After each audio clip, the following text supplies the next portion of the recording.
Bonsoir à tous, bienvenue dans C'est Polémique, une heure de débat chaque dimanche pour comprendre, échanger, confronter des idées. Avez-vous déjà entendu parler du dégagisme? Alors ça vient du verbe dégager bien sûr, c'est un concept, une doctrine qui encourage les leaders politiques, ceux qui sont en place, à débarrasser le plancher. Jean-Luc Mélenchon en revendique la paternité, mais en fait ça remonte au printemps arabe lorsque les manifestants, notamment tunisiens, criaient « dégage » au pouvoir. Le dégagisme, on l'a retrouvé en Grande-Bretagne, d'une certaine façon, avec le Brexit, aux États-Unis, avec l'élection de Trump, et aujourd'hui en France. En 2 mois à peine, nous avons dit au revoir à François Hollande. Aujourd'hui, je suis conscient des risques que ferait courir une démarche, la mienne, qui ne rassemblerait pas largement autour d'elle. Aussi, j'ai décidé de ne pas être candidat à l'élection présidentielle. Les électeurs ont envoyé Nicolas Sarkozy à la retraite. Il est donc temps maintenant pour moi d'aborder une vie avec plus de passion privée et moins de passion publique. Ils ont aussi mis Alain Juppé dans le TGV pour Bordeaux. J'ai donné 40 ans de ma vie au service de la France. Et cela m'a apporté de grands bonheurs et quelques peines. Et ils ont dit à Manuel Valls qu'il pouvait rester chez lui. Les défaites font partie de la vie politique et de la démocratie. Parfois, un dessin résume encore mieux la situation. Regardez celui-ci, il est signé Berthe dans Ciné Mensuel. C'est une boucherie. Au suivant, et ce n'est peut-être pas fini. À ce jour, les 2 grands partis de gouvernement sont exclus du second tour dans les sondages. C'est du jamais vu. Le dégagisme est-il une fin en soi, un programme politique, une utopie? Pourquoi les Français ont-ils subitement exprimé ce ras-le-bol au nom du renouvellement, d'un nouveau souffle? Ou est-ce le signe d'un séisme à venir, d'une présidentielle hors norme? On en parle ce soir avec nos invités. D'abord Olivier Besancenot, figure de l'extrême gauche et de la lutte contre le système, 2 fois candidat à la présidentielle, aujourd'hui membre de la direction du NPA, le nouveau parti anticapitaliste. Laurence Parisot, ancienne patronne du MEDEF, vice-présidente de l'IFOP, très engagée contre le Front National et inquiète de cette montée du dégagisme. Avec nous également Bérénice Levet, docteur en philosophie, auteur d'un essai, Le crépuscule des idoles progressistes, qui vient de sortir chez Stock, et Arnaud Mercier, politologue, chercheur au CNRS, spécialiste de la communication politique et qui travaille actuellement sur le populisme. Bonsoir à tous les 4 et merci beaucoup de participer à cette émission en direct sur France 5. Alors le dégagisme, encore une fois, pour ceux qui nous rejoignent ce soir, voilà un terme que nos téléspectateurs découvrent peut-être. C'est quoi pour vous ce mot? Est-ce que vous, d'ailleurs, vous le validez, ce terme? C'est une belle formule de Jean-Luc Mélenchon qui a puisé, comme vous l'avez rappelé, dans les printemps arabes, et notamment le printemps arabe tunisien, qui a lancé ce mot. Pour ma part, je ne crois pas que ce mot s'applique aux démocraties. En démocratie, l'expression « sortez les sortants » est très classique. Et c'est ce à quoi nous sommes en train d'assister aujourd'hui. Ce n'est pas forcément la violence qui pouvait s'exprimer à juste titre en Tunisie, par exemple, quand il s'agissait de faire partir Ben Ali, un dictateur. Olivier Besancenot, vous assumez ce côté peu aimable du dégagisme. Il y a un côté, j'allais dire casse-toi, ça veut dire un peu ça aussi, non? Ouais, ça venait d'en haut, ça venait pas d'en bas d'ailleurs, la première expression casse-toi qu'on avait reprise dans les manifestations. Non mais pour moi, je sais pas, le dégagisme, bon, on invente plein de formules, c'est bien, c'est chouette. Je sais pas s'il faut la valider ou pas, mais pour moi c'est un bon sentiment, mais c'est pas une fin en soi. Voilà, ça part d'un bon sentiment parce que les gens ils en ont ras-le-bol et puis ils ont bien raison. Et il se passe quelque chose quand même. J'ai rappelé effectivement en introduction ces 4 départs de personnalités qui étaient là depuis très longtemps. Et puis il y a tous les autres, c'est-à-dire que là on est, je dis, ça part d'un bon sentiment parce que c'est légitime de dire qu'il y en a ras-le-bol d'avoir des responsables politiques qui connaissent pratiquement rien de nos vies quotidiennes et puis qui prétendent décider pour nous de vies dont finalement ils connaissent quasiment pas grand-chose et qui nous expliquent, dernier exemple en date c'est Fillon, qui nous explique à quel point la France vit au-dessus de ses moyens, on ne peut rien faire, et puis après tu as les affaires qui sortent, on dit au bout d'un moment trop c'est trop. Mais ça peut pas être une fin en soi parce que le système politique tel qu'il est, tu peux te débarrasser de telle ou telle personne, tu vas en mettre d'autres à la place. Donc le problème, il est plus profond que ça. Ça va au-delà de la question du personnel politique. Pour moi, si on veut résoudre les questions démocratiques, là, dans la période dans laquelle on est, et de toute façon, on sera condamné à devoir les régler, parce qu'on vit une crise politique majeure, c'est s'attaquer aux fondamentaux qui font ça. C'est-à-dire que la raison pour laquelle il y a un corps qui s'est détaché finalement de la société à force de professionnalisation, d'institutionnalisation. Et la Ve République, c'est je dirais l'aspect le plus caricatural, mais ça va au-delà de la Ve République. Il y a un corps qui s'est détaché, c'est-à-dire qui s'est spécialisé dans la fonction politique. La plupart ont grandi ensemble, ils ont étudié ensemble, ils vivent dans les mêmes cercles, ils ont fait les mêmes écoles. Et on a le système. Donc le problème, c'est comment faire en sorte que ce corps se détache pas de la société. Et ça, pour moi, ça s'appelle pas le dégagisme, il faut l'appeler autrement, peut-être la démocratie d'ailleurs. Bérénice Levet, le dégagisme, c'est un mot qui vous parle? C'est un mot, en tout cas, que je récuse par son agressivité ou sa brutalité. Et en effet, comme le disait Mme Parisot, dans le jeu démocratique, de toute façon, on a d'autres manières de remplacer le personnel politique plutôt que ce registre de langue et donc d'attitude que cela entraîne ne me semble pas adéquat à nos régimes. Et vous, Arnaud Mercier, est-ce qu'on vit une forme de dégagisme en ce moment, selon vous? Il est clair qu'il se passe quelque chose, parce que pendant très longtemps, le discours maintenant est bien institué en France d'un rejet d'une partie de la classe politique, des professionnels de la politique, mais que très souvent on a vu, notamment dans les élections locales, régionales, que les gens finalement votaient quand même pour ces gens-là. Et là, il se passe quelque chose. Il y a une forme, j'allais dire, de cohérence entre un mouvement d'opinion qui est relativement critique vis-à-vis de la classe politique et des résultats de scrutin partiels de type primaire, etc., dans lesquels, effectivement, ceux qui sont les professionnels les plus habitués, qu'on a le plus l'habitude de voir, sont effectivement battus et qu'il y a déjà un premier renouvellement, non pas forcément du système, évidemment, mais au moins déjà des personnes qui incarnent les différentes forces politiques. Donc, oui, il se passe quelque chose. Cette élection présidentielle ressemble, c'est vrai, à un grand chamboule-tout, ou à Dix Petits Nègres, le roman d'Agatha Christie, vous savez, où les protagonistes disparaissent les uns après les autres. Et là, nous sommes quand même à 70 jours du premier tour.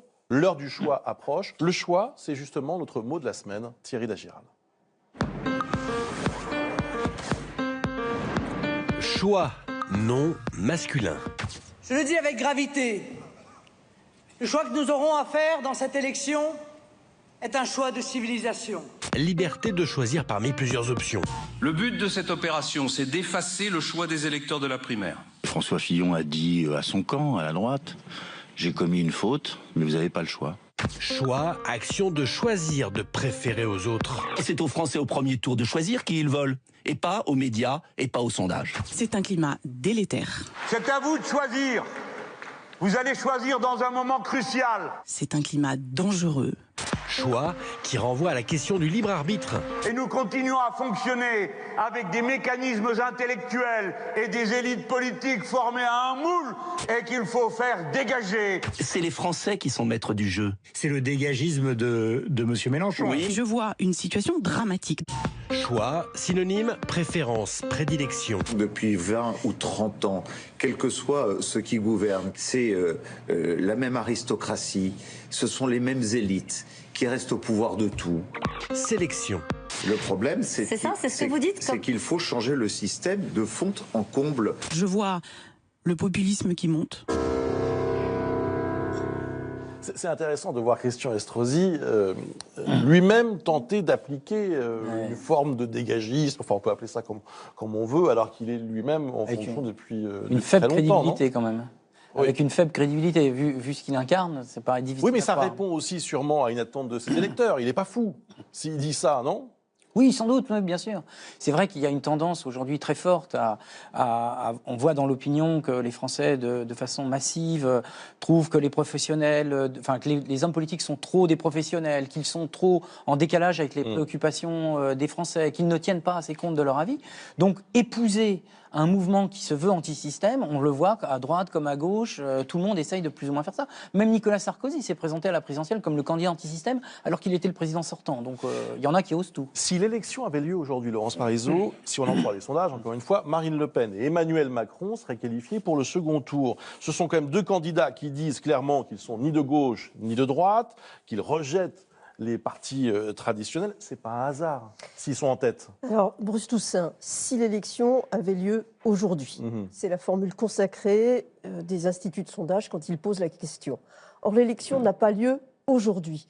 Et puisque vous avez mis en évidence le mot choix, je crois qu'il est bon de rappeler que les sondages peuvent beaucoup bouger. Et qu'aujourd'hui, nous avons a priori une hiérarchie qui donne Marine Le Pen puis Emmanuel Macron, mais il suffirait de peu de choses pour que cette hiérarchie soit complètement bouleversée. Je voudrais préciser un point. Sur les 20 et quelques pourcents qui disent vouloir voter pour Emmanuel Macron aujourd'hui, plus de la moitié, près de 55%, disent qu'ils peuvent encore changer d'avis. Il y a une très forte volatilité dans cet électorat. Voilà, mais quand même, ça fait partie. Non, mais ça fait sur l'instantané. Ça fait partie du populisme ambiant, pour rejoindre la question que vous posez dans votre émission, de mal interpréter les sondages et de ne pas rappeler qu'ils sont juste à un moment T et qu'il y a encore beaucoup de chemins possibles pour tous les candidats. Donc s'il y a du choix, il y a du choix pour les Français sur tous les candidats, y compris de reconfigurer le deuxième tour. Mais vous pensez quoi de ces personnalités politiques, j'ai cité Macron, Le Pen, on peut en citer d'autres, qui jouent là-dessus, qui font d'une certaine façon de cette espèce d'appel du peuple un fonds de commerce? Il faut expliquer pourquoi. Parce que depuis 2007-2008, la France et une bonne partie de l'Europe sont en crise économique très sévère, parce qu'à cette crise économique très rude pour beaucoup, et même une situation d'appauvrissement chez nous, dans notre pays, sans parler du sud de l'Europe, à cela s'est ajoutée une crise migratoire sans précédent, avec des risques géopolitiques. Or, face à ces situations hors normes, dramatiques, aucun gouvernement, qu'il soit de gauche ou de droite, n'a semblé être en mesure de renverser la tendance. D'où l'idée facile, et que les politiques eux-mêmes ont envie effectivement de reprendre, qui est il faut changer les hommes, il faut changer le système, il faut changer de parti, il faut changer de majorité. Parce que ça ne marche pas. Parce que ça ne marche pas. Je pense que le fait que ces deux candidats soient en tête des sondages est quand même significatif, révélateur de ce qu'il y a une véritable aspiration à un renouvellement. Après, je pense que c'est une erreur parce que, notamment Emmanuel Macron, sans doute nous y reviendrons, ne renouvelle rien. Mais en apparence, il semble quand même changer la donne ou nous permettre d'expérimenter autre chose. Donc, effectivement, il y a quand même ce besoin d'autres propositions. D'essayer ce que nous n'avons pas encore essayé. Olivier Besancenot, je vous vois sourire depuis tout à l'heure. Oui, mais parce que vaut mieux sourire que pleurer. Ouais. Non, mais sur ces deux candidats qui sont aujourd'hui en tête, ils ont quelque chose en commun. Ils sont de droite déjà, parce qu'ils disent qu'ils sont ni de droite ni de gauche, mais il y en a une qui est d'extrême droite et puis l'autre il est de droite. Voilà. Donc ça leur fait un point commun. Le deuxième point commun, mais comme beaucoup d'autres, c'est qu'ils instrumentalisent une question politique, mais au-delà des individus, parce que les individus ça m'intéresse plus au bout d'un moment, c'est comment le système arrive à s'en sortir. On est tous sur le constat, il y a plus quasiment plus personne qui peut contester qu'on vit une crise politique hors norme, que ceux qui nous représentent sont décalés pas de la réalité, parce qu'il y a différentes réalités. Ils ne sont pas décalés de leur réalité sociale, mais en tous les cas de la réalité de millions de personnes. Ces deux candidats-là disent oui, nous, on va faire autrement. Je sais ce qu'on dit dans la rue. Dans la rue, moi je sais, il y en a qui viennent me voir en disant on va goûter à celui qu'on connaît le moins. Ça ne pourra pas être pire. Combien de fois j'entends cette phrase? Donc on va prendre le plus connu des inconnus, ou on va prendre celui carrément qui apparaît comme une nouvelle tête. Mais vous prenez l'image du chamboule-tout. Le chamboule-tout, vous pouvez, vous savez, la fête foraine, vous pouvez cartonner des pancartes comme ça, et puis t'en as une autre qui apparaît. Donc le problème, c'est nous. Quand je dis nous, c'est nous tous. C'est-à-dire, pourquoi on continue à voter pour des gens qui ne nous représentent pas? Comment on fait? Mais je veux dire, là, ça dépasse, je termine juste là-dessus. Non, mais moi, je n'ai pas la prétention de représenter des millions de personnes. Moi, vous savez, humblement, je suis dans une petite organisation militante, on est 3000, on défend nos idées, mais il y a un truc. Et on sait ce qu'on est. Hein. Mais il y a un truc. Et ça, j'en suis super fier. C'est qu'au moment des élections, quand on arrive à se présenter, là, on va essayer de le faire avec Philippe Poutou si on a les signatures, c'est au moment où on dit aux puissants, Vous ne Non, parlerez pas au plus jamais en notre Mais nom. non. Et Mais ça, non. Et oui, c'est super gratifiant. Mais non, mais c'est une attendez, toute petite démonstration. Mais en tous les cas, ça nous fait du en bien. votre nom, pas au nom justement des populations qui, elles, ont véritablement besoin d'un renouvellement de cette pensée, Mais de quoi l'ouverture. Mais vous-même, vous parlez de pensée. Parce que c'est une différence. Pour moi, Mais je fais une non, différence. d'expérience. Mais attendez, imaginez que peut-être même qu'on soit d'accord sur quelque Non, mais chose. quand vous Imaginez, dites- quand vous dites, par exemple, renouvellement de la pensée. Moi, je dis pourquoi pas. Après, peut-être qu'on ne sera pas d'accord sur la pensée. Voilà. Mais il y a un truc que je conteste. Mais si vous croyez à ce que vous racontez, vous devriez être d'accord.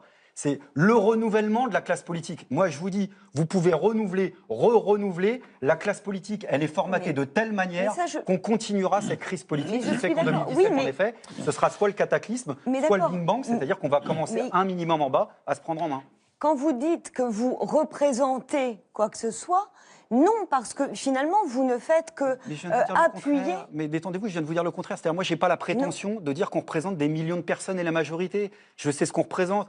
Moi, je me suis déjà présenté à des élections. Je ne veux pas dire que les gens ils m'ont dégagé. Il m'a manqué quand même 45% des voix pour être élu. Donc, vous voyez, j'ai quand même un petit rapport avec la réalité. Ce qu'il y a à comprendre, c'est précisément ce qui conduit un tel électorat à voter pour Marine Le Pen. Et plutôt que d'abandonner, ou à ne pas voter, mais en tout cas abandonner à Marine Le Pen, ce à quoi elle répond. Justement, le besoin d'identité nationale, de frontières, de souveraineté. Pourquoi la gauche ne pourrait pas essayer justement de restaurer des fondamentaux qui appartenaient à son histoire?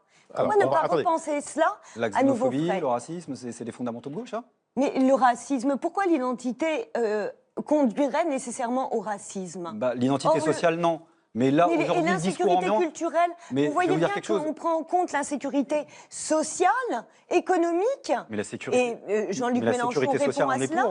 Mais l'insécurité culturelle, personne ne la prend en charge dans tous les candidats. Parce qu'à gauche, nous allons avoir beaucoup de candidats, mais résultat, aucun ne prend cela en charge, même Mélenchon. S'il vous plaît, justement, Jean-Luc Mélenchon, je voudrais encore une fois, pour que tout soit clair dans ce débat, je rappelle que c'est lui qui veut incarner cette révolution. Enfin, en tout cas, il s'est emparé du mot, comme je le disais. Il avait déjà écrit un livre qui s'appelait « Qu'ils s'en aillent tous », qui était assez clair dans le titre. Et alors, aujourd'hui, dans ses meetings, il encourage le mouvement. Regardez. Une vague que j'ai nommée dégagiste en pensant à mes amis tunisiens. On en a plein le cul de lui, de ses conneries. On veut qu'il dégage, merde, qu'il dégage. Le dégagisme, ça consiste à les faire dégager. Arnaud Mercier, Jean-Luc Mélenchon et d'une certaine façon tous les autres qui appellent à une forme de soulèvement, ces politiques jouent-ils un jeu dangereux, selon vous ? Oui et non, c'est-à-dire qu'ils jouent leur jeu personnel, ça c'est très clair. On voit bien qu'ils surfent effectivement sur une vague de fort mécontentement et qui est réelle. En même temps, on peut dire qu'aussi, effectivement, ils jettent un peu de l'huile sur le feu, au sens où, pour certains, on a le sentiment que, et pas forcément que Mélenchon d'ailleurs, mais que c'est d'abord et avant tout un appel à dégager. Et Olivier Benzausno disait tout à l'heure, oui, mais ça suffit pas. Par quoi on remplace dans ces cas-là? C'est-à-dire qu'il y a aussi le problème de l'après et du fait que certaines positions très fortes prises comme ça peuvent donner l'impression que finalement le seul fond de programme c'est d'abord de les faire dégager et puis on verra plus tard. Donc je pense que la vraie question c'est de savoir quel est le contre-modèle qu'on arrive à produire. Et ça alors c'est un des problèmes par exemple de l'extrême gauche depuis toujours, c'est-à-dire que dans une société extrêmement capitaliste, est-ce qu'on peut arriver à avoir un modèle complètement différent? C'est toujours très difficile, par exemple. C'est vrai que, bon, alors on va pas... Mélenchon, bon, il a été élu sénateur une première fois en 1986, il était 19 ans au Sénat. Mais enfin, on pourrait dire aussi que Macron a été ministre, secrétaire général adjoint de l'Élysée, banquier, évidemment. Mais Emmanuel Macron, il a quand même une spécificité, c'est qu'il n'a jamais été élu. Et là où les gens pensent que dans le milieu politique, c'est une faiblesse, et bien justement, dans le système de rejet des professionnels de la politique, ça paraît comme une qualité. Laurence Parisot. Je pense qu'il faudrait essayer dans notre débat de séparer différents aspects du sujet. Il y a les idées, le débat d'idées, ce à quoi vous faisiez référence tout à l'heure, madame, et a-t-on, oui ou non, un renouvellement des idées? Moi, je dirais un petit peu. Où ça? Chez qui? Un petit peu quand Benoît Hamon apporte sur la table du débat le revenu universel. je pense qu'à droite, il y a une philosophie assez conservatrice qui est en train de se développer. Donc il peut y avoir aussi quelque chose. Et puis Emmanuel Macron essaye d'incarner un centrisme qui a déjà existé, mais qui n'a jamais réussi à atteindre le pouvoir. Donc il y a le renouvellement des idées ou pas. Deuxièmement, il y a les hommes et les femmes. Et là, on peut commencer à parler de populisme à partir du moment où les candidats ou candidates qui se présentent à l'élection présidentielle ont une approche de leur campagne électorale très, très, très centrée sur elles-mêmes. C'est pour moi clairement le cas de Marine Le Pen, avec le fait que son mouvement, elle l'appelle Bleu Marine, donc c'est son prénom qui est ainsi mis en évidence. Ça veut dire que tout est centré sur elle. C'est typique du populisme. Mais on pourrait s'interroger aussi sur Emmanuel Macron de ce point de vue-là.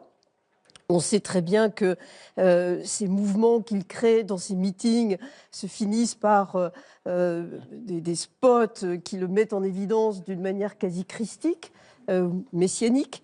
Là aussi, ça pourrait attirer des formes de populisme. D'ailleurs, il dit, d'une certaine façon, il dit « mon programme, c'est moi ». Si on décrypte un petit peu... Un peu. Et il ne rejette pas la dimension christique de son approche. Donc ça, c'est le deuxième phénomène qui pourrait nous laisser dire qu'il y a du populisme. Et puis, il y a un troisième aspect des choses, c'est les institutions. Quand on dit zut au système, puisque c'est ce que tout le monde dit aujourd'hui, c'est assez extraordinaire, parce que même des candidats bien installés disent assez avec le système. De quel système parle-t-on? Est-ce que nous parlons de nos institutions? Est-ce que ça ne veut pas dire qu'il est temps de les renouveler? Personnellement, je le pense. Est-ce que c'est le système médiatique, puisque les journalistes sont attaqués? Donc, il y a du populisme parce que ces différentes dimensions sont imbriquées les unes dans les autres. Et dans toutes celles-là, c'est le débat d'idées qui apparaît comme finalement le moins mis en avant. Alors que si on sortait des simplismes, on sortait de la personnalisation, on pourrait enfin rentrer dans ce débat d'idées et ça nous ferait sortir des risques populistes. Bérénice Levet, est-ce que cette élection est l'élection de tous les populismes? Ah non, de toute façon, ce terme de populisme, il me semble qu'on l'utilise un peu hâtivement aussi, parce qu'en définitive, on désigne par populiste tout candidat ou tout intellectuel qui fait droit à ces besoins fondamentaux de l'être humain dont je parlais, que sont l'identité, les frontières, la souveraineté. Et donc, dès lors qu'un candidat se fait le défenseur de cela, il est requalifié par les journalistes, par un certain nombre même de politiques, de populistes. Alors que c'est la façon dont il en parle qui joue. Mais voilà, alors après, ça ne veut pas dire que le populiste n'existe pas. Tout dépend effectivement de la façon dont il va complexifier aussi les choses. Comment il va répondre à cette demande du peuple. Mais hélas, je crois qu'on englobe un peu rapidement toutes les réponses qu'on peut apporter sous ce qualificatif de populiste. Dès lors que l'on prend en compte, dès lors que l'on prend en charge ces besoins, nous devenons suspects. Arnaud Mercier, oui, je pense vous acquiescez? Oui, j'acquiesce parce que le terme populiste est mis à toutes les sauces. Et ce que vient de faire Mme Parisot en est une belle illustration. C'est-à-dire que c'est d'abord un terme polémique qui vise à délégitimer une partie de ses adversaires politiques. Et alors que si on essaie d'être un peu rigoureux sur le terme populisme au sens de la science politique ou ce genre de choses, il y a un certain nombre de caractéristiques qui doivent être réunies. L'idée de se présenter comme un représentant quasi exclusif du peuple, parce que dans le populisme, il y a cette idée de peuple. Mais ils le font tous. Au nom du peuple, c'est le slogan en effet de Marine Le Pen. Mais attention, justement, le fait de vouloir incarner le peuple, c'est le propre même du système démocratique. Si on va au suffrage universel, c'est bien pour être élu. Elle est populiste ou pas pour vous? Alors, je pense que oui, pour un certain nombre de caractéristiques que je peux finir d'évoquer, mais parce qu'il y a l'idée que justement, on représente le peuple, comme un peuple uni et avec cette idée d'une sorte de monopole qu'on veut revendiquer pour soi. Sous-entendu, les autres, même s'ils sont élus avec des millions de voix, ils n'auraient pas été élus par le peuple, parce que seul le peuple, c'est le mien. Bon. Donc je crois qu'il y a ça, et puis il y a cette idée effectivement de méfiance et de défiance. vis-à-vis des corps intermédiaires, c'est-à-dire que l'idée que finalement les partis politiques, les syndicats, enfin tout un tas de choses, les médias comme corps intermédiaires sont forcément suspects parce que justement ils mettraient à distance le lien direct avec le peuple. Et puis il y a cette idée que vous évoquiez, mais qui n'est qu'un des éléments, qui est effectivement cette idée de finalement je me mets en scène, dans une égo politique. On vous a déjà traité de populiste ou pas, Olivier Besancenot, oui. Oui, ça m'est déjà arrivé. Qu'est-ce que vous répondez en général? C'est ni chaud ni froid, il suffit d'écouter ce que je raconte. J'ai plein d'adjectifs en iste qui devraient faire peur à plein de. Vous vous référez au peuple ou pas? Est-ce que vous vous référez au peuple? Est-ce que c'est un terme que vous utilisez? Comment si on lui donne une perspective de classe, c'est-à-dire une perspective sociale? Parce qu'en effet, on peut donner deux perspectives au mot peuple complètement différentes. Et Marx le disait, j'aime bien citer Marx à chaque fois que Mme Parisot est présente. Marx, il disait à chaque fois que. Un excellent historien absolument, et sociologue. et plus que ça, un militant politique qui avait un projet de société radicalement anticapitaliste, et c'est pour ça qu'il est intéressant. Mais il disait, à chaque fois, écoutez, la Commune de Paris, je vais en parler dans un instant, vous verrez, c'est extrêmement instructif pour notre sujet qui nous intéresse. Mais il dit, à chaque fois qu'à la place du mot prolétariat, j'entends le mot peuple, je me demande quel coup fourré on est en train de préparer au prolétariat. Et c'est important, c'est-à-dire que derrière le peuple, vous pouvez avoir une vision complètement englobante, anesthésiante, même un espèce de ventre mou, où il n'y a plus de fracture sociale, il n'y a plus d'inégalité sociale, et du coup, les questions sociales et démocratiques ne se rejoignent pas. Et c'est là où je veux en venir, parlons de la Commune ou d'autres expériences, en réalité, qui sont beaucoup plus intéressantes, c'est-à-dire en quoi le système politique et économique ne veut pas de la démocratie réelle. C'est prétentieux comme terme, en tous les cas, d'une démocratie qui fonctionnerait c'est quoi, la du bas démocratie vers le haut. réelle? Je vais vous donner un exemple. Si l'idée, c'est qu'en effet, on décide un maximum de ce qu'on peut décider localement, qu'on donne la possibilité à la majorité de la population de décider de ses propres besoins, on touche au logiciel de l'économie de marché. Parce que l'économie de marché, c'est un logiciel où vous fabriquez d'abord et vous vous posez le problème de l'attribution des ressources ensuite, sans consultation démocratique. On le fait selon la loi de l'offre et du marché. Si on établit nos besoins sociaux, et je pense que les habitants des quartiers sont les mieux placés pour estimer nos propres besoins, c'est vrai dans les villes, dans les campagnes, c'est vrai aussi dans les entreprises, alors on décidera peut-être d'abord en amont, collectivement, de ce dont on a besoin, de ce qu'il faut fabriquer, de quelle façon, y compris d'un point de vue... par des votes citoyens La règle, par exemple, ça va au-delà du vote citoyen, on peut faire des consultations régulières, mais moi je pense qu'il faut déprofessionnaliser, c'est difficile à dire, la vie politique. Ça veut dire quoi? Ça veut dire qu'il faut avoir une règle. Tout ce qu'on peut décider localement, on doit le décider. On a besoin, évidemment, de décider d'autres choses à l'échelle supérieure. Ce serait démagogique de dire le contraire. Et à ce niveau-là, je ne crois pas qu'on ait tant besoin de représentants que de mandataires. C'est-à-dire de gens qu'on mandate. Et un mandat, je termine là-dessus, c'est extrêmement important dans la portée démocratique que ça peut avoir. Parce que ça veut dire que vous redonnez la possibilité d'une souveraineté populaire. Vous pouvez révoquer. Moi, par exemple, je suis pour pouvoir révoquer un mandat en cours de route. Si vous votez pour quelqu'un qui ne respecte pas son mandat, vous devez, par exemple, par voie de pétition, on peut discuter du chiffre, un quart, un cinquième d'une circonscription, dire il nous faut un nouveau suffrage. Il faut la rotation des mandats. Il faut surtout organiser le fait que, par exemple, on constitutionnalise le fait qu'on ne fasse pas plus de 2 mandats au cours de sa vie. Ensuite, on retourne au boulot. Ça changerait peut-être pas mal de choses. Et enfin, raison pour laquelle je me suis fait traiter de populiste, par exemple, il faut plafonner la rémunération des élus. Les élus, ils sont censés représenter la majorité de la population. C'est déjà le cas. Les salaires sont établis. Un revenu qui n'est pas tout à fait le même. D'abord, il n'est pas franchement établi. Mais moi, je propose quelque chose. Le salaire d'un député, d'un maire, d'un ministre. Vous avez noté que ce n'était pas le même. Entre un sénateur et un ministre.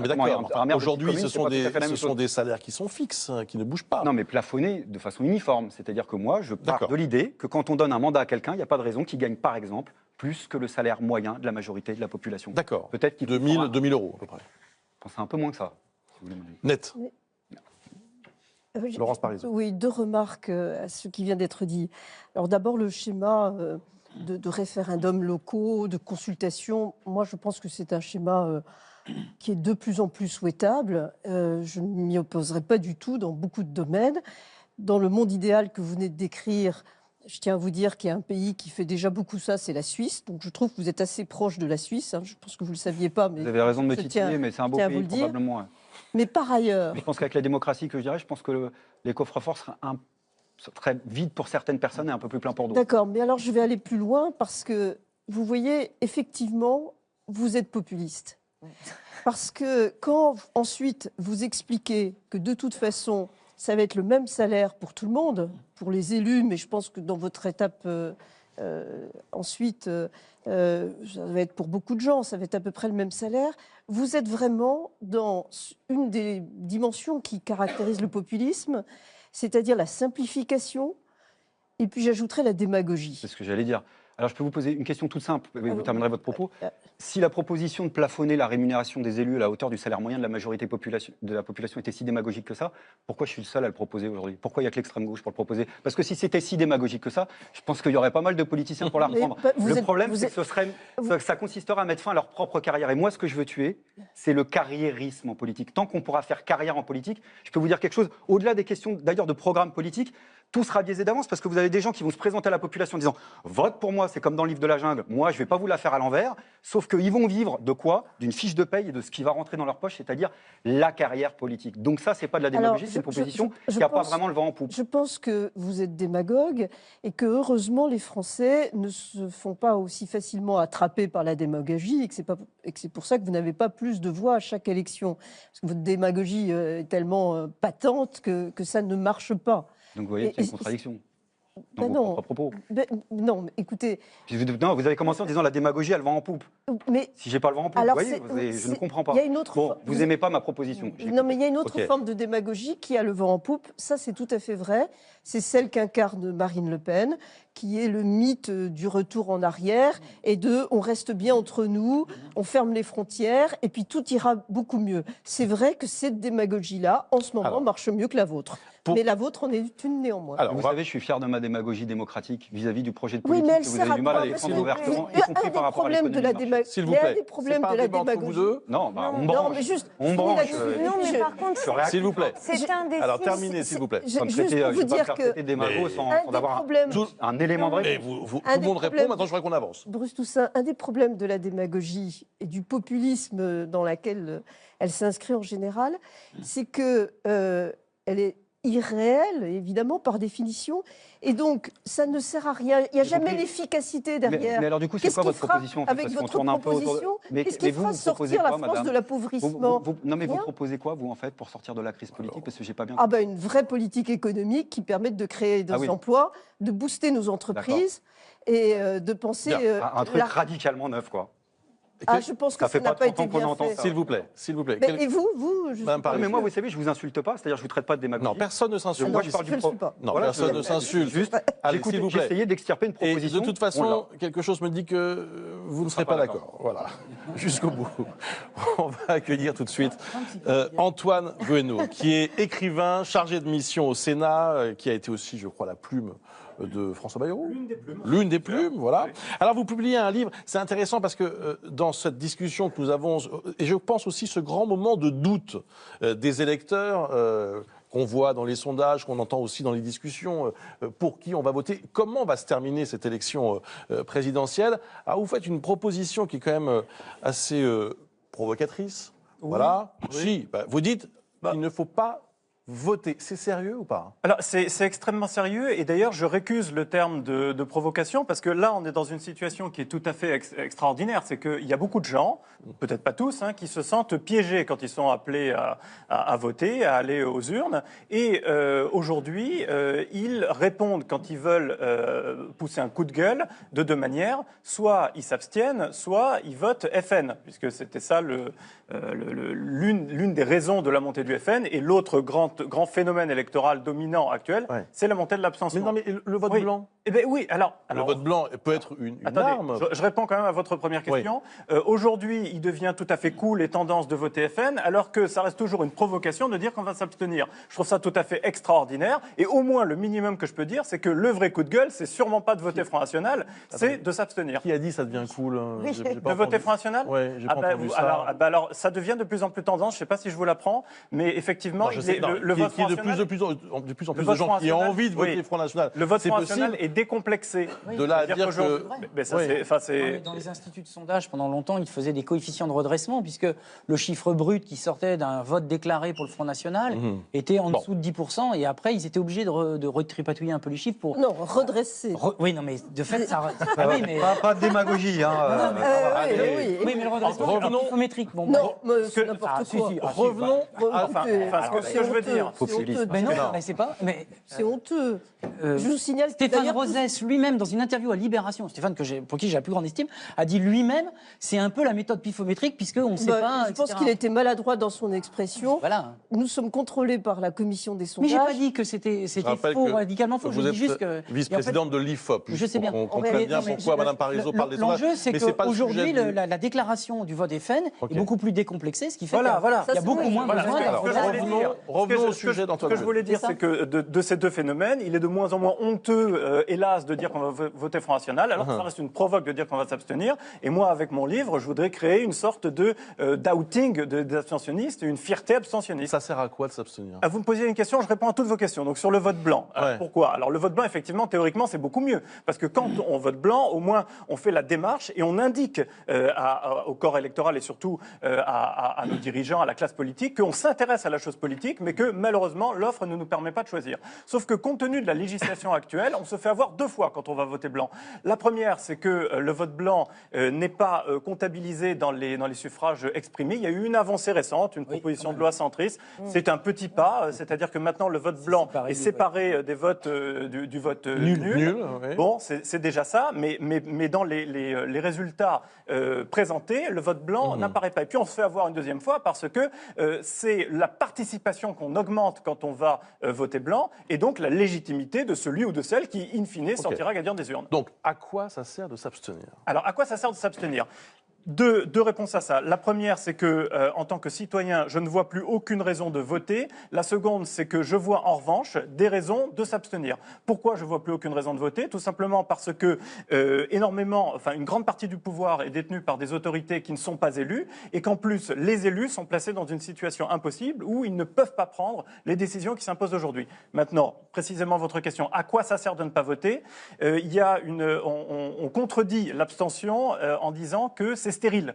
Très bien, tu votes pas, so what, qu'est-ce qui se passe?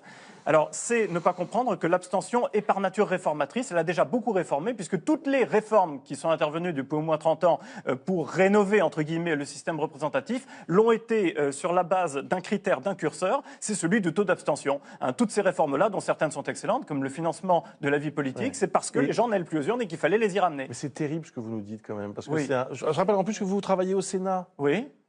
Les sénateurs, ils servent à rien. Les députés, ils servent à rien. Alors évidemment, vous cherchez à me faire avoir des problèmes avec mes employeurs, mais pas du tout, parce que mon propos est beaucoup plus général. Non, mais c'est un aveu d'échec, je trouve, terrible que vous dressez. Non, pas du tout. C'est un constat, une simple analyse du système représentatif en prenant de la hauteur dans son ensemble. Je constate que les élus n'ont pas beaucoup de pouvoir. Et surtout, il y a deux catégories d'élus. Il y a 9 élus sur 10 qui n'ont aucun pouvoir. C'est tous les élus des assemblées. Mais justement, c'est pas uniquement le Sénat ou l'Assemblée nationale. C'est les assemblées au niveau national, le Parlement européen, je le regrette énormément, les assemblées locales. Tous ces élus-là, 9 élus sur 10, pour lesquels on vote, n'ont absolument aucun pouvoir. Pourquoi vous dites ça, qu'ils n'ont aucun pouvoir? Parce que ils votent des lois, tous. Vous croyez... Ah oui, d'accord, il va falloir remonter très loin. Alors... Dans le système institutionnel actuel, le Parlement, que ce soit l'Assemblée nationale ou le Sénat, à égalité, n'a absolument pas son mot à dire dans le vote des lois. C'est-à-dire que, in fine, quand le gouvernement ne veut pas que quelque chose passe, un amendement, ça ne passe jamais. Enfin, quand je dis jamais, il y a toujours quelques exceptions qui confirment la règle. Il y a bien des lois qui passent, mais elles ne sont pas décidées par les parlementaires. C'est ce que vous êtes en train de nous expliquer. Les assemblées sont des chambres d'enregistrement, pour dire les choses très clairement. Et par ailleurs, vous avez un certain nombre d'élus, les élus des exécutifs, à commencer par le président de la République et le gouvernement, qui ne peut pas, compte tenu de la nature même, la structure même de ce système, prendre les décisions qui s'imposeraient. Break, parenthèse. Ça vous est déjà arrivé de vous abstenir? Oui, ça m'est déjà arrivé. Mais moi, j'entends... De gaieté de cœur ou pas? Enfin, je veux dire, c'est quelque chose que vous avez assumé, de ne pas aller voter. C'était un choix politique. Moi, me prendre en retour les grandes leçons de démocratie.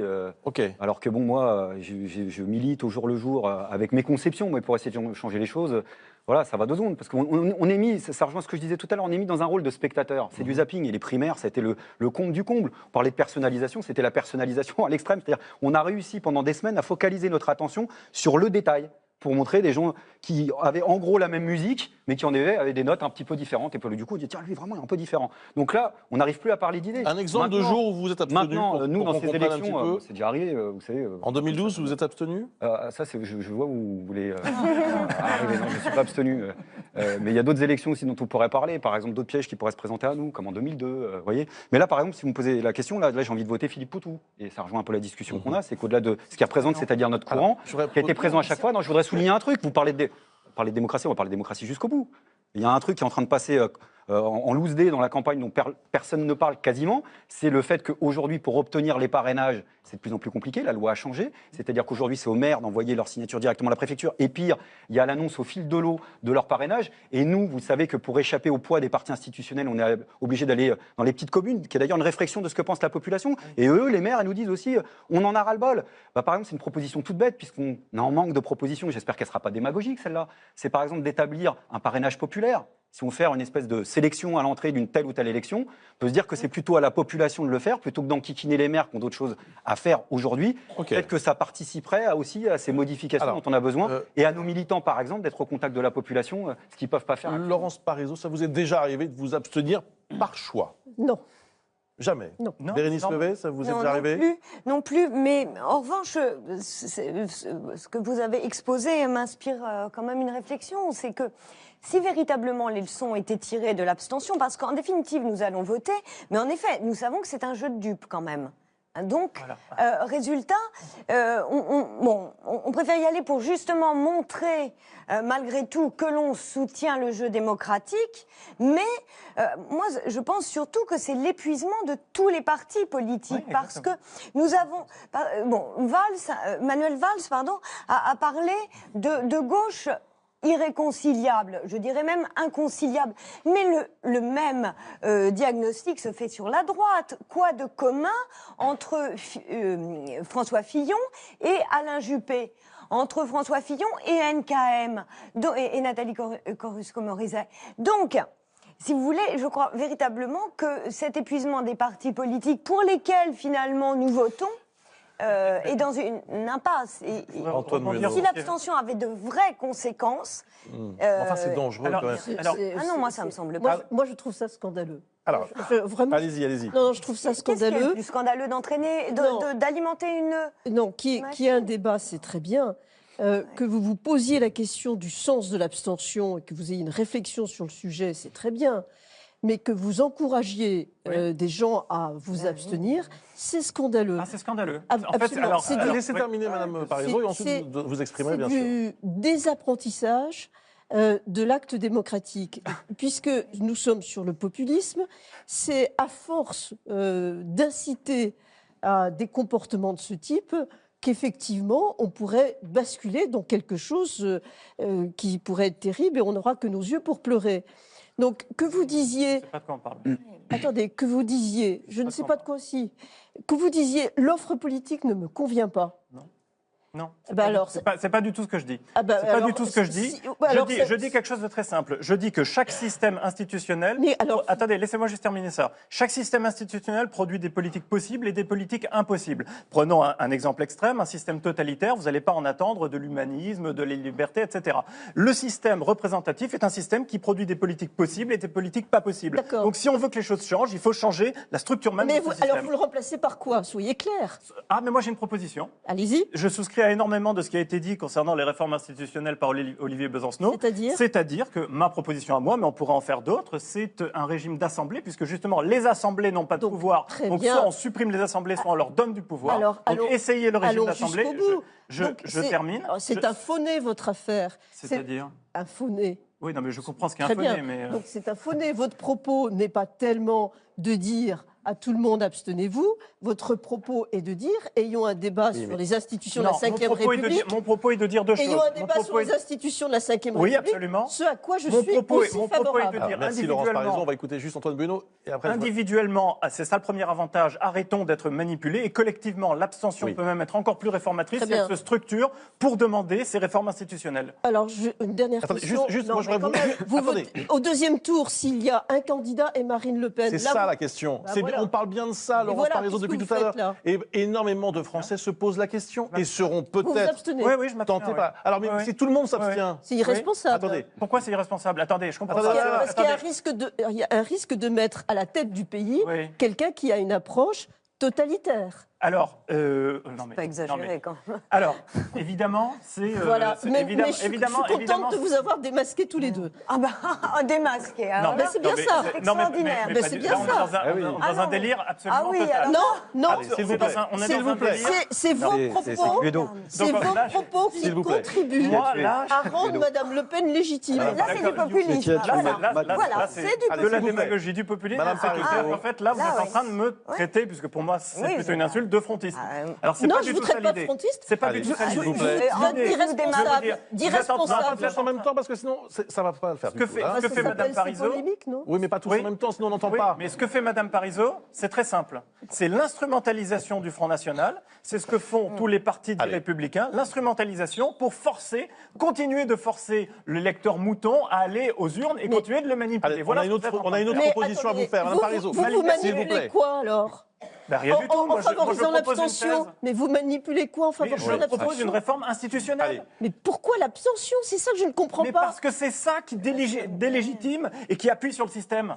Puisque c'est ça la source du pouvoir. D'accord, mais en attendant, vous allez voter quelqu'un inverse et dire que un certain niveau d'abstention est parfaitement fonctionnel pour le système, puisque ça permet aux élus de continuer à vivre tranquillement. Oui, non, mais c'est pour ça que il faudrait vraiment que et je pense que votre postulat de départ, qui est de dire, par exemple, puisque vous avez donné cet exemple-là, sur les lois sur le financement des partis politiques reposées sur l'abstention, je pense que c'est tout simplement faux. Je pense qu'elle a reposé sur un certain nombre d'affaires qui ont été hyper médiatisées, qui ont obligé les hommes politiques à, certains diront que de façade, pas assez, la preuve, on en a refait trois lois successives. Et sur le baromètre de l'abstention et du FN. Et je ne pense pas que ce soit l'abstention, je pense que vous faites parler les abstentionnistes de façon un peu abusive à mon sens. Nous allons maintenant accueillir Laetitia Avia, qui est avocate, qui a rejoint l'équipe d'Emmanuel Macron. Alors vous êtes même membre de membre de la Commission nationale d'investiture. C'est vous, avec 8 autres membres, qui êtes chargés de trouver des candidats macronistes pour les législatives. Vous représentez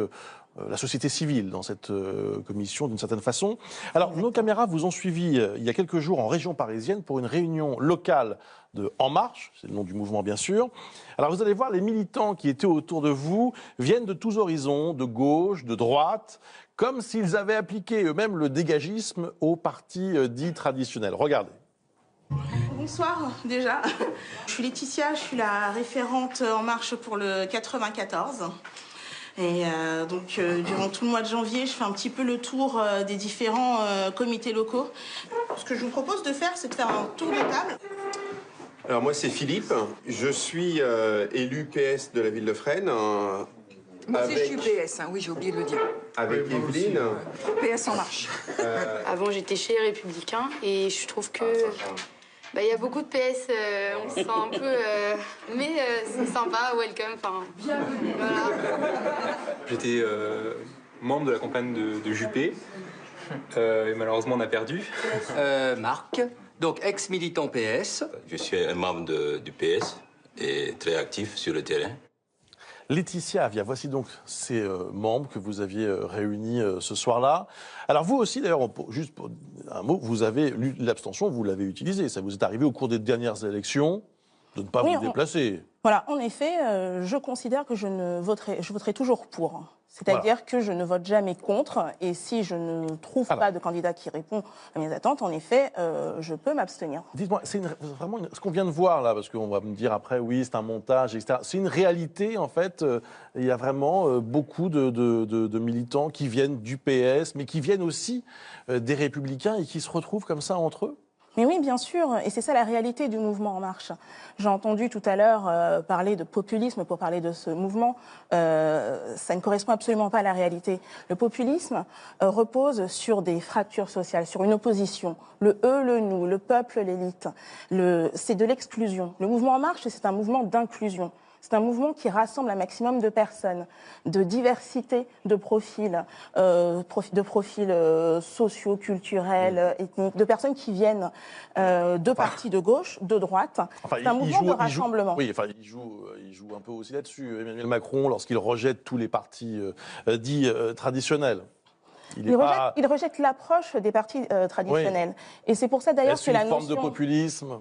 Est-ce une forme de populisme? Je vous dirais non, puisque c'est un mouvement de rassemblement. Vous, surtout, Laetitia, est-ce que vous aviez déjà milité pour un parti? Jamais. Jamais. Qu'est-ce qui, d'un seul coup, vous a décidé à le faire? Il y a eu quoi? Il y a eu un événement, une phrase prononcée par Emmanuel Macron C'est la nouvelle, c'est l'approche finalement, c'est l'approche des choses. Il y a eu un élément déclencheur, je voudrais essayer de comprendre. Alors, mon engagement personnel, Emmanuel Macron, je l'avais déjà croisé il y a quelques années dans le cadre de ma vie professionnelle. Donc d'abord, j'ai eu un engagement personnel envers un discours que je savais sincère. Mais ensuite, alors moi je suis référente du mouvement pour le 94, c'est-à-dire que j'anime toute la vie locale et je fais toute la structuration locale. Et j'ai donc été amenée à rencontrer tellement de personnes qui ne s'étaient jamais engagées avant et qui ont trouvé finalement dans ce mouvement une source vraiment d'espoir. Et également des personnes qui ont été désengagées pendant très longtemps et qui finalement ne trouvaient plus d'intérêt à l'engagement politique. Est-ce que l'aspect non professionnel joue? Parce que c'est un argument qui a été évoqué tout à l'heure par Olivier Besancenot, l'idée de dire il faut déprofessionnaliser, vous avez raison, c'est pas facile à dire, la vie politique. Il faut en effet renouveler la vie politique et il faut surtout s'appuyer un maximum sur les citoyens. Une des difficultés aujourd'hui des partis institutionnels, c'est le fait qu'ils aient toujours considéré les Français comme des électeurs uniquement et non pas comme des citoyens. Le mouvement En Marche repose vraiment sur un retour, une réappropriation de la citoyenneté par les Français. Et qu'est-ce que vous répondez à ceux qui disent que c'est un gourou, Macron? C'est vrai, je leur dirais que je ne suis pas ensorcelée. Je leur dirais que... non, mais qu'il agit effectivement dans les meetings, c'est parfois étonnant quand même. Ça a été aussi dit par Laurence Parisot tout à l'heure, une personnalisation totale. Une personnalisation totale. Alors, c'est là que moi je placerai le curseur autrement. Alors, en effet, on est dans le cadre d'une élection présidentielle, donc bien sûr qu'on porte un candidat. Mais En Marche, c'est un collectif avant cela. C'est aussi énormément de personnes. On est 180 000 adhérents aujourd'hui. Sur mon simple département, le 94, on était 2005 à la fin de l'automne, on est 5500 aujourd'hui. Pourquoi ? Parce que des adhérents convaincus vont ensuite convaincre d'autres personnes. Et c'est là qu'on n'est plus dans une approche professionnelle, parce que chaque engagé est militant à sa façon. Je vais vous faire hurler, mais tout à l'heure, Antoine Bueno a dit, et je l'ai repris d'ailleurs, que voter Le Pen, c'était cool. J'ai l'impression que ça s'applique plus à vous, en fait. Il y a comme ça quelque chose de... C'est tendance, quoi. Il y a quelque chose comme ça de... Non, mais c'est pas forcément péjoratif. C'est pas péjoratif. Au contraire, j'essaye de comprendre ce qui peut fédérer comme ça ces gens. Ce qui peut fédérer les gens, c'est le retour, et c'est ce qu'on voit aujourd'hui vraiment. Lorsqu'on voit également l'augmentation massive des inscriptions sur les listes électorales, c'est que les Français ont envie de revenir dans une vie citoyenne. Et nous, on l'a fait dès le début. On l'a fait dès la grande marche porte à porte, quand on allait leur demander aux Français, aux citoyens, leur avis, leur diagnostic sur l'état du pays. On le fait au sein des comités, puisqu'on travaille aujourd'hui les idées avec l'ensemble des Français. Donc on ne les considère pas uniquement comme des électeurs, mais également comme des citoyens qui viennent eux-mêmes participer à la construction des idées. Je voudrais avoir le sentiment de nos invités sur ce qu'on vient d'entendre, sur ce parcours et l'histoire de Laetitia. Oui, Arnaud, merci. Il faut signaler que les études montrent qu'il se passe quelque chose autour d'Emmanuel Macron qui est un petit peu étonnant, effectivement, c'est qu'il attire à lui un certain nombre de gens qui se disaient dégoûtés de la politique ou qui n'avaient pas envie de... qui étaient prêts à s'abstenir. Donc, qui étaient prêts à s'abstenir ou ce genre de choses. Donc, alors après, pour quelles raisons exactement? Il y a une espèce d'alchimie un peu étonnante, mais c'est vrai que si vous regardez bien les dernières élections, d'une certaine façon, à chaque fois, les candidats essayent de se positionner par rapport à un certain nombre de critiques qui sont des critiques dures, fortes, que font régulièrement les Français vis-à-vis du système politique. On trouve qu'ils ne s'intéressent pas assez aux gens, ils trouvent qu'ils sont trop professionnels, qu'ils sont corrompus, enfin, etc. Et donc, on est le candidat de l'honnêteté, on est le candidat qui va être proche du peuple, qui va apprendre son avis, enfin, ce genre de choses. Et donc, c'est dans la capacité à justement structurer son offre politique autour de ces réponses-là. Et Emmanuel Macron, il répond à deux choses. Alors après, on peut estimer que c'est pas assez ou c'est de façade, etc. Mais il y a tout ce mouvement de porte-à-porte, etc. Donc, on peut dire, ah, lui, il s'est intéressé à ce qu'on essaye de dire. Alors, est-ce que ça va se traduire dans un programme? On verra bien. Et puis, la deuxième chose, je le disais tout à l'heure, il n'est pas un professionnel de la politique. Et dans un système... Il a été ministre. Mais oui, mais il n'a jamais été élu. Il n'a jamais fait carrière de ça. Il ne vit pas de la politique depuis des années et des années. Et surtout, dans un premier temps, dans l'univers de rejet de la professionnalisation, ça paraît comme un élément distinctif. Olivier Besancenot, et désirable. qu'est-ce que ça vous inspire? Ce que ça m'inspire, c'est qu'il y ait une dynamique militante, parce que en fait, ce que vous expliquez, c'est l'exaltation du militantisme. C'est quand on est sur le terrain, qu'on va voir les gens. Ça peut traduire un moment. Le problème, c'est les espaces politiques. Alors, est-ce qu'il y a ou pas un espace politique? Pour l'instant, il est laissé vacant par d'autres, parce que là, ce qu'on dit là, franchement, je ne veux pas être méchant, on aurait pu faire des copier-coller sur Bérou à l'époque, l'extrême-centre, etc. Voilà, donc, ça peut aussi devenir la bulle spéculative qui explose en plein vol. Donc, le problème, c'est les espaces politiques qui m'intéressent. Et je crois qu'il y a un espace politique. En effet, il y a une réalité politique. Et je crois que là, à gauche, en tous les cas, qui m'intéresse, moi, je vois qu'il va y avoir 3 grands pôles qui vont se dessiner à terme, parce que là, c'est la fin du Parti socialiste d'Épinay tel qu'on l'a connu, qui est en train de se dessiner devant nous. On va avoir un pôle libéral complètement assumé autour de En Marche, de Macron, d'une partie du PS, de Ségolène Royal, de je ne sais pas qui encore, je ne suis pas dans le secret des dieux. Il y aura ceux qui vont vouloir faire un peu la gauche d'avant, c'est-à-dire le PS un petit peu à l'ancienne, avec peut-être une concurrence entre Hamon et puis ceux qui sont à l'extérieur du PS. Et puis, moi, c'est le sens sur les questions démocratiques, de milliers, de dizaines de milliers, peut-être même plus, de centaines de milliers de personnes qui ont le cœur à gauche et qui se sentent orphelins d'une représentation politique. Sur des questions écologiques, sur des questions démocratiques, qui ont manifesté sur la loi travail, qui ont manifesté sur contre les grands projets, qui ont manifesté sur toute une série de trucs qui font là, pour le coup, de l'action politique au quotidien. Il y a Benoît Hamon et qui se disent... qui a été élu notamment sur la lutte contre la loi travail. Mais c'est d'ailleurs, en matière de représentation j'ai noté la différence avec Valls. J'ai noté que, par exemple, il y a une aspiration, en effet, à se dire, après Valls, on va tourner une parenthèse. Benoît Hamon reste quand même très relié à la route Solferino, donc je pense que Bérénice Levet, sur Emmanuel Macron. Sur Emmanuel Macron, ce qui me surprend, c'est qu'il puisse quand même incarner la nouveauté en politique. Parce que propose-t-il sinon de parachever l'ultralibéralisme actuel? Et c'est là que je ne comprends pas. C'est l'ubérisation de la société entière qu'il nous promet. Donc, ou le multiculturalisme, puisqu'il vient d'aborder cette question, même si, naturellement, il n'utilise pas le mot. Mais, en dehors de son jeune âge, effectivement, je crois qu'il répond à une volonté de prendre part aux affaires communes, et ça, c'est d'une véritable aspiration. Donc, mais sinon, sur le fait que l'on choisisse Emmanuel Macron, je ne comprends pas en quoi il peut incarner le renouveau. Il parachève, au contraire, un processus qui est déjà bien trop avancé. C'est là qu'il faut prendre en considération, bien sûr, Emmanuel Macron, qui est le candidat à l'élection présidentielle, mais aussi toutes les personnes dont il s'entoure. Et notamment, en ce qui concerne les élections législatives, cet appel, qui est un appel tout de même unique, à des candidatures universelles. Et parmi les critères qui ont été annoncés, pour ces candidats qui arriveront, on a un critère de renouvellement. 50% des candidats. Ce que vous appelez universel, c'est qu'en fait... C'est-à-dire que tout le monde peut être nouvel candidat en marche aux législatives. Quand on parle toute personne. Et c'est la façon... Mais de quoi on parle? Mais si, on sait. Mais non, c'est rien.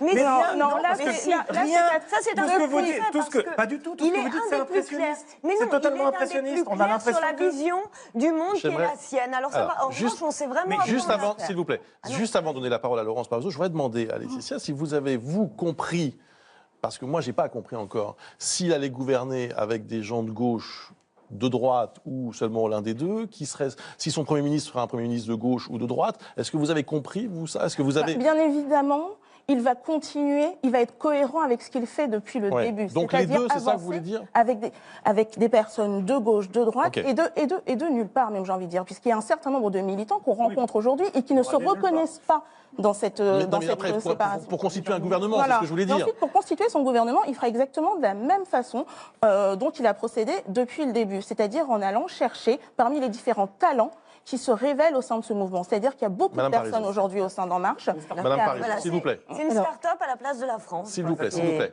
Non, moi, premièrement, je pense que ce qu'a fait Emmanuel Macron jusqu'à présent, c'est exceptionnel. Et moi, je considère qu'il a apporté de l'air frais sur la vie politique française.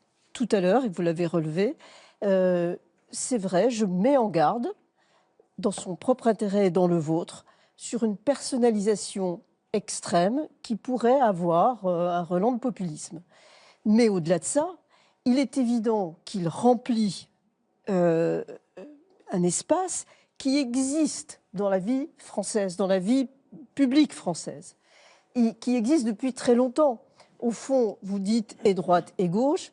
Je rappelle pour ceux qui ont de la mémoire ou pour ceux qui connaissent l'histoire politique, quand Jacques Chaban-Delmas, Premier ministre, invente la nouvelle société avec Jacques Delors, qui est devenu un leader socialiste, c'était bien la même logique. Alors cet espace-là, moi j'y adhère assez facilement parce que je pense que c'est l'espace de la juste mesure, c'est un équilibre que recherchent les Français. Au point de le rejoindre officiellement ? Non, je ne sais pas parce qu'il y a une question, c'est celle que vous avez dite, Bruce Toussaint, c'est ensuite comment on la transforme, comment on transforme cet espace plutôt en majorité politique. Bien. Avec notre mode de scrutin. En dépassant cette simple conception de la gauche et de la droite. C'est très difficile et les réponses actuelles ne sont pas assez étayées pour rendre ça crédible pour le moment. Écoutez-moi, s'il vous plaît, on a entendu cette semaine, on a appris cette semaine la disparition de Tsvetan Todorov, philosophe, historien qui nous a quittés à l'âge de 77 ans. Alors pour conclure cette émission, je voudrais qu'on réécoute un très court extrait d'une interview qu'il avait accordée à France Culture en 2002 et qui concerne évidemment le sujet que nous abordons ce soir. Écoutez. Il me semble que nous vivons une nouvelle vague populiste qui déferle un peu sur ce pays. Cette vague aime jouer sur quelques fausses évidences et que ça ne sera pas très facile de les surmonter. Ça sera peut-être justement notre rôle aux uns et aux autres, éducateurs, gens des médias, que de mettre à jour le fait que ce ne sont que des fausses évidences. La voix de Tsvetan Todorov et les fausses évidences. Je rappelle le livre de Bérénice Levey qui est publié chez Stock, Le crépuscule des idoles progressistes, et le livre d'Antoine Bueno qui a fait polémique ce soir, aux éditions Autrement, qui s'appelle Nos votes manifestes pour l'abstention. Merci à tous d'avoir participé à cette émission. Dans un instant, le doc du dimanche, Business Moine. C'est une plongée dans un marché peu connu, celui des abbayes et autres monastères qui fabriquent des produits alimentaires, textiles et cosmétiques. Très bonne soirée sur France 5.